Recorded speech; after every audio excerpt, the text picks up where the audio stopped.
On the 7th of October 1777, Benedict Arnold had no troops, no command, and no official reason to be anywhere near the battlefield. His commanding officer, General Horatio Gates, had taken away his division after weeks of bitter arguments. The men Arnold had led into battle now belonged to someone else. Less than a mile away, British cannons opened fire. General John Burgoyne was making one final attempt to break through the American army and continue south toward Albany. If he succeeded, Britain could still cut New England away from the rest of the colonies and tear the rebellion in half. Arnold could hear the battle growing louder from inside the American camp. Then he climbed onto a horse and rode toward it. A few hours later, thousands of soldiers who no longer belonged to him were following him anyway. A British fortress had fallen. An entire invasion was collapsing. And Arnold was lying beneath a dead horse, with the same leg shattered for the second time. Had that musket ball struck a few inches higher, Benedict Arnold might have died as one of the greatest heroes in American history.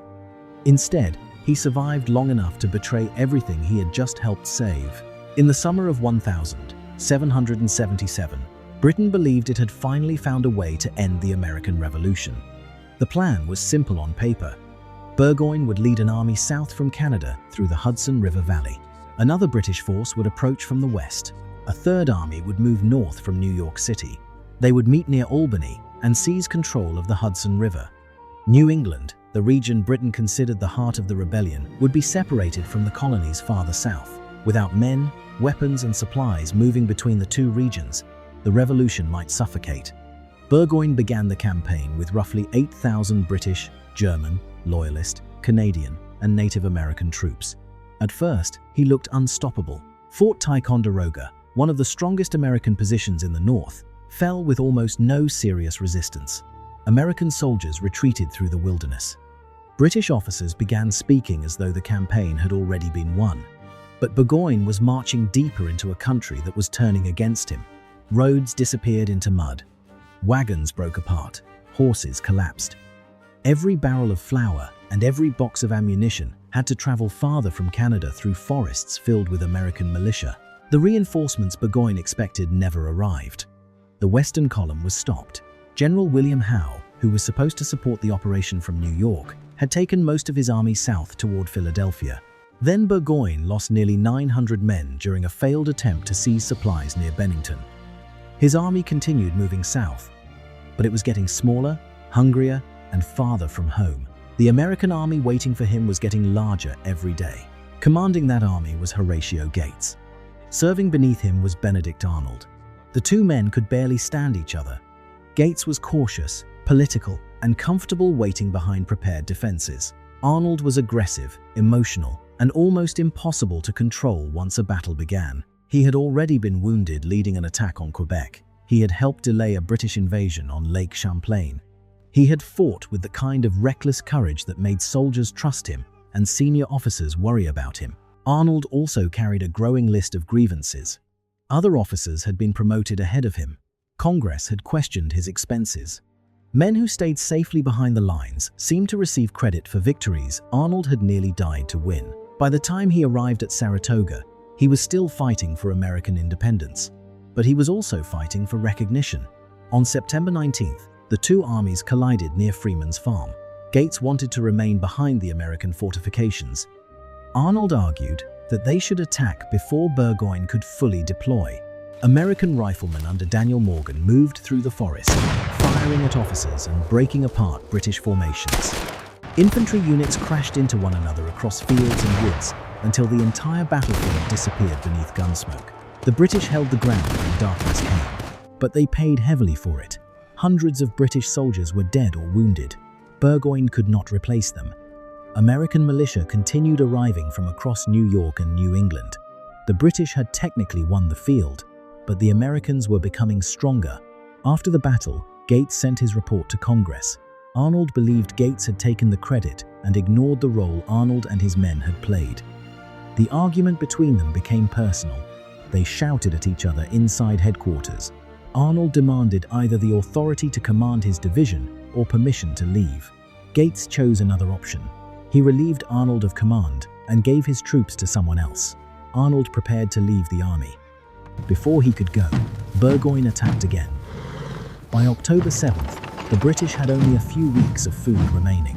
Burgoyne led about 1,700 men out from his main camp to examine the American left and search for supplies. American scouts spotted them almost immediately. Gates ordered Daniel Morgan's riflemen against the British right and General Enoch Poor's brigade against the left. The attack struck from the trees. British officers tried to form their men while rifle balls cut through the line.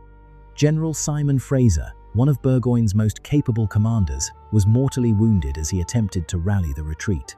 The British fell back toward a chain of fortified positions protecting their camp. This was where the American advance should have stopped. Attacking soldiers behind logs, earthworks, and loaded muskets was the quickest way to turn a victory into a massacre. Then Benedict Arnold arrived. What happened immediately before that moment remains disputed. Some accounts say Arnold entered the battle without permission. National Park Service interpretations note that Gates may have sent him to investigate before recalling him. But once Arnold reached the fighting, there was no mistaking what happened next. He began giving orders, and the soldiers obeyed him. These men knew Arnold. Some had followed him through Canada. Others had fought beside him at Freeman's Farm. His division had been taken away on paper. Paper did not matter on that battlefield.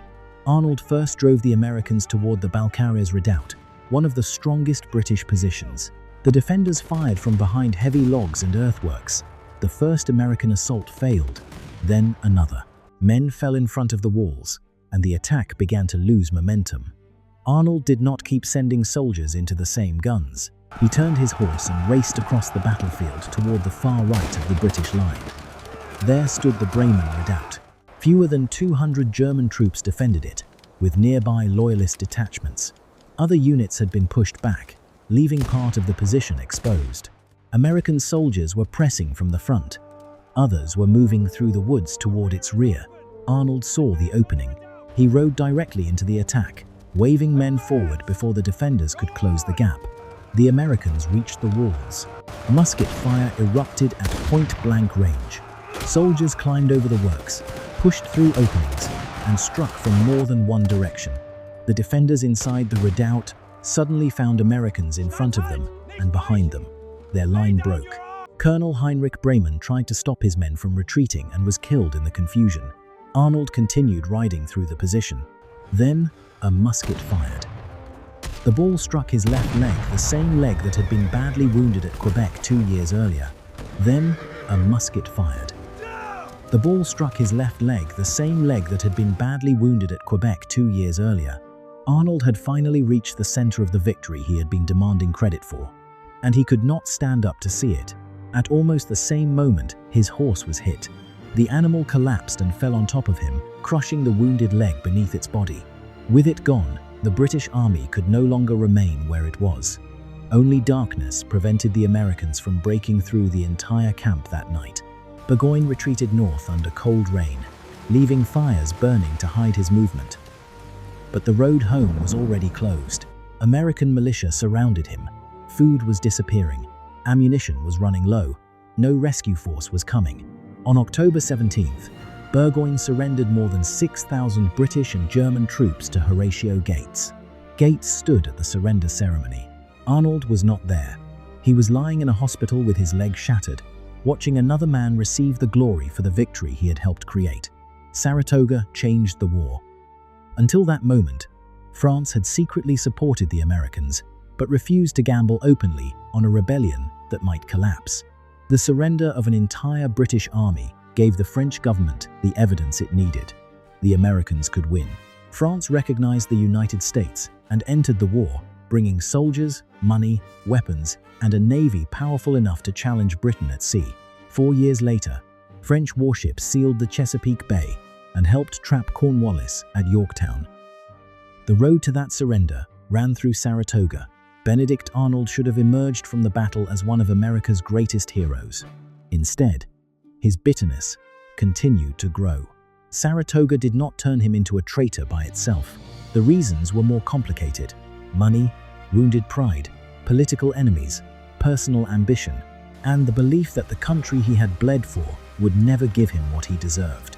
3 years later, Arnold secretly offered to surrender West Point to the British. The plan failed. Arnold escaped and returned to the war wearing a British uniform. Today, a monument stands near the place where he was wounded at Saratoga. It does not show his face. It does not carry his name.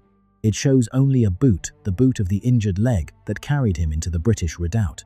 The monument honors the courage of the American general who fought at Saratoga and refuses to honor the man he later became. Had the bullet on October 7th struck a few inches higher, Benedict Arnold might have died beneath that horse. There would have been funerals, statues, and cities named after him. Children might have learned his name beside Washington and Lafayette. Instead, he lived. Long enough to watch other men receive the credit, long enough to believe his sacrifices had been forgotten, and long enough to become the most famous traitor in American history. The battlefield preserved his boot and erased his name,